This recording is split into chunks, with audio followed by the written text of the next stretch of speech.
your name, business, and your social media handles. So my name is Dr. Esther Amagoh. My social media handle is The Pelvic Place PT. That's what it is on Instagram. That's what it is on Facebook. I will let you know I'm much more active I'm much more active on Instagram. So yeah, my personal handle is Miss_Esther, but follow The Pelvic Place. I'm much more active there. Yes. So how long have you been in this field? So I've been only doing pelvic PT, like literally since I started practicing. I've been practicing for 9 years. So I like to round up and say 10, but I've actively been treating pregnant and postpartum and pelvic floor and sexual discomfort for 9 years. So I tell people, if you break a knee, a elbow, a shoulder, see a physical therapist. If you break your vagina, you need to come talk to me. So I'm a specialist, and that is literally all I do. So when people start asking me questions like, hey, I hurt my back, I'm like, if you're not pregnant, I'm sorry. I don't know what to tell you. I don't know what to tell you. I'm a specialist of specialists. This is literally all I focus on. Yes, absolutely. Well, what brought you to this field? How did you know, okay, that's what I wanted to be, or like your aha moment?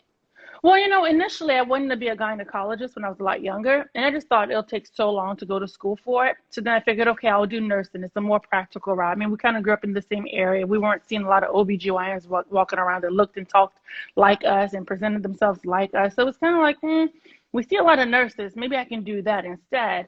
And then I applied for nursing school, didn't like it, went to physical therapy school, and I said, okay, you know what, I'll just do this. They have doctorate degrees. I'm going to kind of focus on this, and this will be my thing. And halfway through the program, I'm like, I really don't like physical therapy. I don't want to be as active. I don't want to talk sports. I literally am a girl of all girls, and I want to talk about girly shit. I want to talk about sex and pregnancy and postpartum and babies and bladder and like shoes and clothes and stuff that girls want to talk about, not necessarily like quad sets and stuff. So I was telling my director that, and she's like, well, no one ever gets into PT school, gets straight A's and B's, and then decides that they want to drop out. Usually people are getting kicked out, or they're on such a wait list that they don't even get in. So the fact that you got in and you're doing well, I wouldn't leave just for that. Maybe you could think about incorporating it. Have you thought about women's health physical therapy? And I'm like, what is that? And she's like, well, there's a section in physical therapy. It's literally a really nice niche for for physical therapists. They literally want to do women-centered things like you. And she's like, well, if you really like it, this is something worth exploring. We don't talk about it much because most physical therapists don't want to talk about vaginas. They want to talk about a knee and an elbow and a shoulder. They don't want to talk about sex. They don't want to talk about vaginas. They don't want to talk about babies or bladders or anything along those lines. So I said, okay. And as fate would do it, my dissertation was a patient that had low back pain, but her low back pain was aggravated by intercourse. Interesting, right? I'm just like, whoa, what is this? So her thing was, she was in a car accident. She was rear-ended, and her coccyx, which is her tailbone, the lowest bone in your back. So her tailbone went into a flexion position, so it kind of tucked in to her vagina. So every time she would have sex, it would hurt. So essentially she had pain with intercourse, and that sex would hurt her vagina and go all the way up her back. So she was telling people this, but everyone was addressing it from the back down. No one really addressed it from the pelvic floor. And it's uncomfortable. No one wants to talk about her husband and her husband's girth and things along those lines. So needless to say, her issues never really got addressed. And then when she came to me, that's the first thing I thought of. I'm like, oh, well, if sex is what irritates it, what kind of positions are you doing? How large is your partner? When did this start happening? Where exactly in the vagina do you feel it? Tell me more. So we kind of broke that down. I told her, well, it looks like you may need a pelvic floor exam. And I only knew this because my director had already told me about women's health. So I'm like, this might be a women's health issue, not a back issue. So we talked about it. I said, I can do a pelvic floor exam and like kind of really tell you what's going on. Just like a regular physical therapist can't treat your knee without seeing your knee or touching your knee. I can't treat the pelvic floor without seeing the vagina or touching the vagina. So she's like, at this point, everything hurts. No one's been able to treat me. Please help me. It's actually breaking down my marriage. It's breaking down my social life. I don't even like sitting for long periods of time. Like just a lot. So we did a pelvic floor exam, found out her coccyx was out of place. I corrected it through the vagina, adjusted her lower back, and then that aligned everything else above it. So she stopped having low back pain. She stopped having pain with sitting, and most of all, she stopped having pain with sex. So she was able to go back to her everyday activities. Her marriage was better than ever, and everything was better. So I did my dissertation on that, had a standing ovation, literally standing ovation. And my teachers were just like, this is definitely your thing. This is something for you. No one else would have thought to do this. No one else would have wanted to do this. And there are lots of women that have these issues, but they keep getting like swept under the rug. They're like, no, it's your back. Or maybe you shouldn't have sex. Maybe sex is not a big priority. Or everyone has pain with this. You should just deal with it, And there's no such thing as everyone deals with this. Everyone doesn't deal with pain. No one should deal with pain. When you were born, you did not have pain. So at 20, 30, 40, 60, 90, 150, you should not really have pain. Yeah. So, and especially pain in the vagina or pain in the pelvis, that's just the most uncomfortable discomfort ever, No one gives you any pardons for having pelvic floor issues. Yeah. They'll pardon your ankle, they'll pardon your elbow if you have it in a brace. They're like, how do you get vagina out of here? Exactly. It's like, what are you talking about? Get out of here, use some lubricant and sit down. But it's really not that easy, it's not that simple. So I've been specializing in this. I am kept very, very, very busy. Pre-COVID, I had like maybe a 4 to 6 week wait list. Now after COVID, I think my schedule for next week is full. The week after that, I think I have like 2 or 3 more spots. So it's filling back up really rapidly. People are searching for my services. I live in Houston. I have patients from Dallas, patients from Maine, patients from all over that would fly in to come and see me. I started getting more patients from Washington, D.C. It's a huge sexual medicine doctor there that refers patients to me, and they fly over. Wow, that's amazing. Look, yeah. It takes me aback because I know where we came from. I know. Tell me about it. And it's like now this is like life-changing work because people don't talk about these types of things, especially when it comes to a woman. Like we're taught to ignore the things that hurt us or the things that we go through. And then especially if it has something to do with our private parts, like. Right. It's like, we're not talking about that. We're going to die in silence. Yeah. Suffer in silence. I tell people that you don't get an award for suffering the longest. Yeah. There's no award for that. You don't get an award for bearing through pain. There's no goat sticker for that. Exactly. If something's uncomfortable, speak up about it. Look, I love it. Now, if you're not working, what would be a typical day for you, your hobbies? Let's do like pre-quarantine and quarantine. Sleep.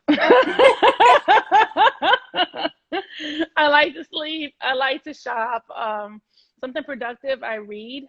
I do a lot of self-help books, a lot of meditation books, just because it's important to like grow physically, mentally, emotionally, spiritually, stay grounded. I'm talking to people all day, every day about like concerns about their marriage, concerns about their children. I can't possibly say I have all this wisdom from me and myself alone, So I pray, read my Bible, read books, I try to gain knowledge from any and everything. My guilty pleasure is housewives or what not to do. Yes. But I'm a binge watcher. So that's it.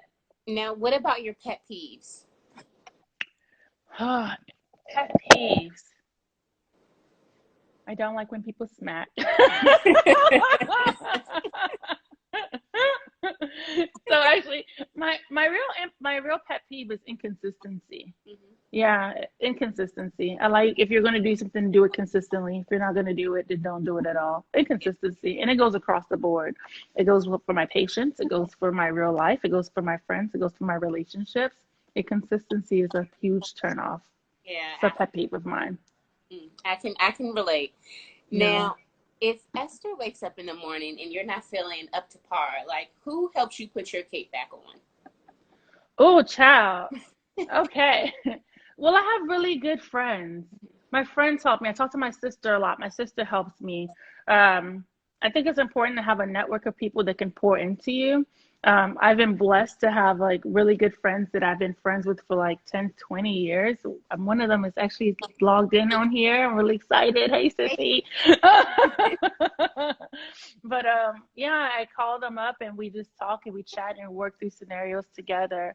I find that my best friends are the ones that I don't necessarily talk to every single day. We can talk like once a month, and we just kind of catch up, and we do like, we reset essentially. We reset. We talk about what's good this month, what's bad this month, what can you benefit from, what can you progress from. And then I throw ideas at them like, hey, I was thinking this, what do you think? They're like, no, that's silly. Or yes, that's like a brilliant idea. And I think it's important to have that, because as you grow and as you make new friends, you don't necessarily know who's here for the present day Esther versus who's here for the Esther that's come a long way. And you and I both know this Esther has come a long way. It's funny when I tell people, I'm like, no, what you see, they would never believe it. They wouldn't believe it. I tell them. Never believe it. I tell them all the time. They're like, no, this is you. I'm like, no, this is work in progress. This is God. This is favor. This is anointing. If you saw me 10, 20 years ago, this is not great. The version. Okay, so goes into my next question. Yeah. What inspires you? Phenomenal women. Phenomenal women inspire me. I like being surrounded by greatness. I literally look for role models. I look for people that I can talk to, that can pour into me.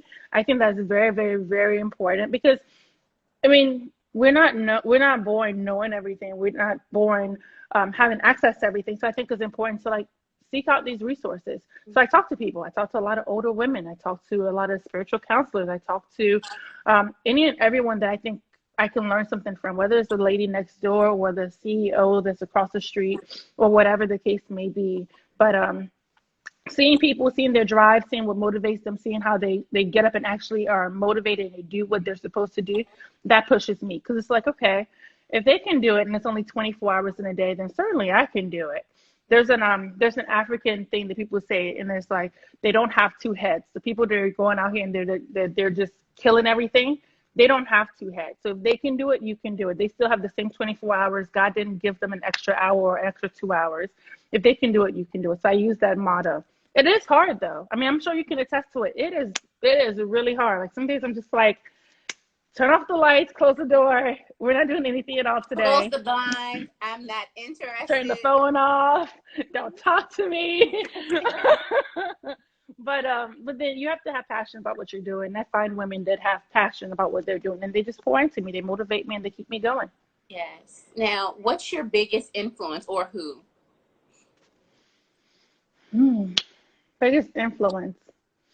So I don't really, I know it sounds really crazy, but I don't really have any big influences. I'm my own influence. I try to better myself every day. I compete with my own self. I did something, seriously, if I did something good yesterday and I feel like there's a way to make it better, I do it better the next day.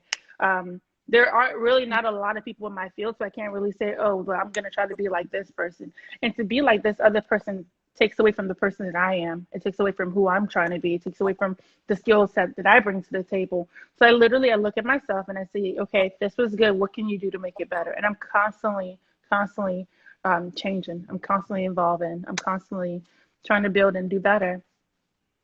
I absolutely love it. Now, what is your why? What's your motivating force? Women. Helping women that are in silence, helping women they feel like they have to deal with this, helping women they feel like this is their lot in life and they can't get any further and they are just restricted to a life where they have to have discomfort and fake things. I don't think anyone should have to do that. I tell people all the time, when you're old, you're likely to fall, but doesn't mean that because you're old, you are going to fall. So yes, because you're pregnant, you're likely to have pain, but just because you are pregnant doesn't mean you have to have pain sources. And sometimes women, we just don't know to ask for things. We don't know to ask for things. We don't know what to even ask for. You can't say, hey, give me this if you don't know that this even exists.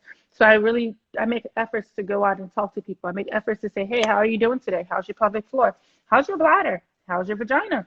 How's sex? Are you having sex? And I know it sounds awkward, but we have to have these conversations. You know, how did we get here? We didn't just poof and enter into the world that we live in now. So I am motivated, and my driving force is women. Let's talk about it. What's going on below? And I think the thing is, a lot of physicians, a lot of OBGYNs and urologists, those are the ones that actually refer to us the most. They know that pelvic physical therapists exist, but in their defense, there are not a lot of pelvic physical therapists walking around. This literally is a niche of niches. So, I mean, they have to actively put in effort to look for pelvic physical therapists. And there are some in Richmond, Virginia. There's a pelvic physical therapist at MCV Hospital because I worked in their department. Okay. Yeah, like I saw a patient today. I do home health as well. So if you can't come to the office, I'll come to you. Mm-hmm. We do telemedicine consults. So you can call me and I can talk to you, and like we can do a video chat and I can treat you over the phone based on what I see. But literally, and with your pregnancy, probably what you're feeling is around ligament pain, which is like pain pretty much at the base of your pelvis, right in here, Mm-hmm. or you're probably feeling SI joint pain, which is like pain in the sacrum area right in here, or pain around the hips, or pain around the hips here. These are like really easy things to address as a pelvic physical therapist. You can get solutions in as little as 1 week. But if you don't know that, then you're like, okay, well, I'll just tough it out. But Yeah. there's no need to tough it out. There's no need. There's no award for the person that has the most pain. Mm-hmm. None. And insurance covers it. So you can literally look up pelvic physical therapists in Richmond, Virginia. Most of them take insurance. Most of them you can get visits relatively soon, especially with us being now in this COVID era. Most people's schedules have been a little bit reduced, so they have more flexibility in their schedules. Oh, I definitely take a look this week because something has to give. Yeah. And we had the pelvic practice on here today, so at this point, I don't have an excuse not to go. Yeah. Check it out. Pelvic PTs are literally a pregnant woman's gym. Like, we are literally little diamonds to you guys. We're so helpful. This interview, I love it. Now, what music is in rotation for you right now? Can I be honest? Yes. Okay, so I have two. Okay. And they're total opposites. So I'm listening to a little bit of Kevin Gates. Okay. Because I like a little craziness every now and then. But then, for the most part, I'm listening to Jonathan McReynolds. I don't know if you've heard of him. He's like a really good gospel singer. I love him. The new song that I like is Situation. I don't know if you've heard that. It is the best song ever. It's basically saying, I'm not asking for you to change anything. I'm not asking for you to say yes. I'm not asking for you to say no. I'm just asking for your presence in this situation. And I think that really speaks to my life. Absolutely. Like, God, I don't know what you're doing for me. I don't want to ask you to do more. I don't want to ask you to do less. I just want you to be in this situation with me and walk me through and just like continue to bless me, give me insight, heal my hands. I don't know I mean, of course I know what I'm doing educationally, but every person is different. So if I'm touching someone, I pray that I'm being able to heal them. I pray that I'm able to like instill some power in them. I'm talking to them the entire time. Our sessions are 45 to 55 minutes long. So literally an hour. I can't possibly talk about the vagina for a whole hour. I'm treating, I'm educating, but I'm also asking them, how's your life? What's going on in your work life? What's going on in your relationship life? What's going on with your children? Because these are all coping mechanisms. And if I'm treating your pelvis, but then you have so much stress and it risks for whatever issues going on, your symptoms are not going to get better. Stress increases pain. And I try to tell people that if you're in an abusive relationship, whether it's emotionally, physically, mentally, those things can wear on you. Mm-hmm. So I'm constantly educating. I feel like I'm a counselor in my sessions. I feel like I'm a counselor. They literally feel like I am Dr. Esther, their best friend. I talk to them about stories. We're talking, we're laughing. They don't even realize I'm in their vagina. You can't talk about your vagina and not have a best friend. It's like kind of like your wax lady.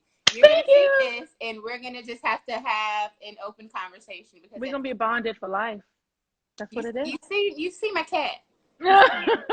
we can't undo this. We're friends. But now, if you weren't in this field, what field would you be in? Maybe like your dream job as a child. Two things. So initially I wanted to be a gynecologist. I think that my current job is much more fulfilling. I spend much more time with them.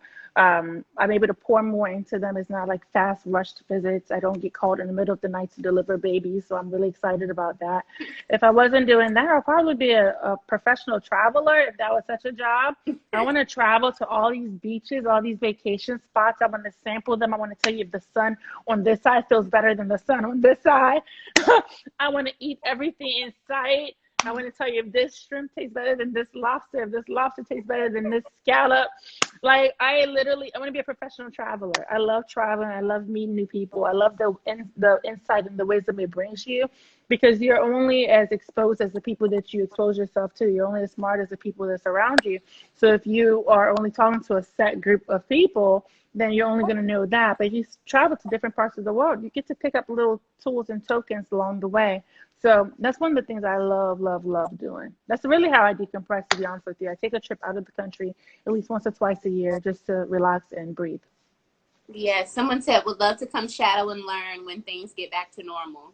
Oh, yes, yes. Send us an email. Send us an email or message us through Instagram. The best way is to send us an email, because then I can have my receptionist look at it, and she's really, really, really good at responding. Yes. I haven't been reading this. Now, I know we all have our social media and business handles, but what would your friends say about you that we may not know?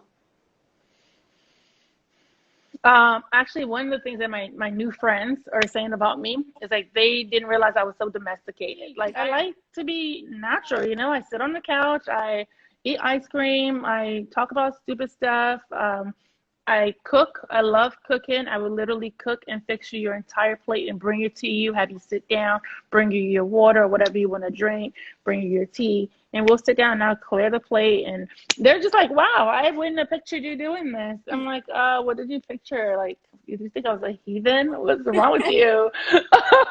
But like, I think that's one thing that people don't know, that I think that's one thing that a lot of people do not know about me. I am a caterer, which is why I'm in the field that I'm in. I'm a caterer, I'm a nurturer, and it literally transcends into all parts of my life. And the people that are closest to me, they know that. Absolutely. Mm-hmm. Now, if you could give advice to your younger self, maybe 10 years ago or so, what would that be? Don't be bothered with these people. No, really, really, that really would be what it is. In all seriousness, I think when you're younger and you don't necessarily know your own strength, and even now at the level of success that I've achieved, I still don't necessarily know all my strength. And I still think, I tell my friends all the time, I feel like I'm still this little girl from Richmond, Virginia. And they're like, no, Esther, you're no longer a little girl. You're a doctor with the whole practice. Yeah. I'm looking for a bigger office. I'm constantly expanding. I have property that I'm renting out. Like, I'm doing well. But in my mind, I still feel like I'm this little girl from Richmond, Virginia. So it's like, what I would tell myself is, get into your own self. Get into your own self. Have some strength about you. Don't be so concerned about what other people may or may not think about you, because in actuality, maybe they see the greatness in you that you don't see in yourself. And before they can attack you, they'll try to diminish you mentally. Essentially, they'll try to break you down and tell you that you're not everything that you think you are, or you don't have the skill set or the strength that you think you may have, when in actuality, that is the beauty of you. I remember when I was in PT school, like I told you, I didn't really fit in. It was more athletic people in there, and I was really, really girly. I'm still the same person. And in class, like I remember one time in class, I sat down and I had my earrings on and I looked really cute. It was like David Yurman earrings. It was the best thing ever. It was like a gift. I was so excited. Very pricey. But then I was like putting on lipstick and I was like checking myself out. And my teacher told me, she literally looked at me like, Esther Amagoh, we are not doing this in class. Physical therapists are not going to be concerned about lipstick and earrings. They are concerned about how much you can help them function. And there's not going to be any room for that in this field. And I remember that kind of like ate at me a little bit. I'm just like, well, does that mean I have to like die to myself? If this is who I am, and if this is what makes me feel good, then like, should I kill that part of me? Like, why would you even try to put me on the spot like that? You know, it was a little bit disheartening. But then 10 years later, I wear lipstick and my patients love my lipstick and my patients love my lashes. And we talk about my earrings, you know, we talk about nails as we're doing our work. We talk about everything that makes you a woman, and they love that. I even have a whole perfume stand in my office, and my patients and we talk about it. So this is the things that it's like, if this is what you are and this is what you like, let that be something that you use to catapult you up instead of using it to break you down. Because a younger version of me would have been like, okay, well, put this away and don't ever bring this up because people don't like that. Whereas the older version of me knows that, hey, this is literally your token. You're going to use this to step up above the situation. I do women's health. What is more womanly than lipstick and earrings now? I mean, come on, this is who I am. So instead of like tearing it down, use it and stand up on top of that. Use your story to be your catapult. Like, use that to be what stands you up and what sets you apart from everyone. I definitely agree. Now, if you could give advice to other young women or people that want to be in this field or entrepreneurship, what would that be? Um, Make sure you know your why. Mhm. Make sure you know your why, because things will tear you down. People will try to tell you that you're not going to make it. You will even try to tell yourself that you're not going to make it. But then you tap back into knowing that, hey, this is why I'm doing this and this is why it's important to me. Then it'll give you strength to move forward. Like with COVID, I took a whole month off. It was great. I was happy. I was relaxed. But then patients were calling like, hey, when are you coming back in? I'm having so much pain. Can you do home health visits? Can you come to my home? Can you do telemedicine? My telemedicine consults were birthed out of COVID. But it just made me realize that, hey, you really do have a niche and people do really like you and people are really dependent on the And skills they that you need your bring service. forth and they need it. And that gives me like strength to move forward because it's like, I love what I do. It's not something that's just like, oh, I have to wake up and I don't know, shave my cat today or walk a dog. I mean, no shade to anyone that does that, but it's like I have purpose and people are dependent on me and I love what I do and I give women hope. The other day a patient was leaving, she was like, I've had this pain for like literally 3 years and within 2 weeks I'm feeling so much better. I thank God for you. I thank God for you. I can sit without having pain. My vagina does not burn when I'm peeing anymore. Imagine having a vaginal pain that burns literally every time you pee and your doctors are searching and doing repeat herpes tests, repeat STD tests, repeat every test, and then it's still coming out negative. At some point, the lady said, at one point, I really wish I had an STD so that way they could figure out what it is and give me a cure to it. There's nothing worse than having pelvic pain and not knowing that there's a solution for it. And some of these things, there's no real solution. You need pelvic physical therapy. It's either pelvic therapy or surgery or medications for the rest of your life. Who wants any of those? Whereas with therapy, you can get the treatment that you need. I empower you so you can know what exercises you need to do. You can do them on your own, and within a few weeks, you're back to life as normal. You can run with your grandkids without thinking you're going to pee in your pants. You Mhm. can give birth without tearing from your vagina to your rectum, literally. I do perineal massages. That's something you want to start looking into. Perineal massages can literally lengthen and stretch the vagina. So for instance, if this is your vagina, this is my finger, literally at 36 weeks, we're going in and we're lengthening and stretching the vagina with one finger. At 37 weeks, we're doing it with two. At 38 weeks, we're doing it with three. At 39 weeks, we're doing it with four. So by 40 weeks, your body's expecting a larger, like another dilation, 5 fingers, but in actuality, it is your baby coming through. So your body just registers it as, oh, it's another level of a stretch, opposed to going from here to here within a few minutes, which is why people tear. So like the actual vaginal vault, it stretches up to 200 or 300% its size while you're giving birth, but the outside muscles do not. The outside muscles do not, which is why people are more likely to tear. And those tears can be detrimental. Right. But see, pelvic physical therapists can make sure that you're able to lengthen and stretch and be in more control. And then we'll educate you about resources that you may not have known. Doulas are excellent resources. I love doulas. They literally like walk you through the whole birthing process. They're there with you. They're holding your hands. Midwives are another option. You can give birth in your own home. They can talk to you through everything. It's non-medicated, but they make it so easy that you can actually do this as naturally as your mother or your grandmother or whoever did in the past. So there are resources out here that people just don't know exist. Or giving birth. You don't necessarily have to give birth on your back. There are other positions you can give birth in. A squatting position is one.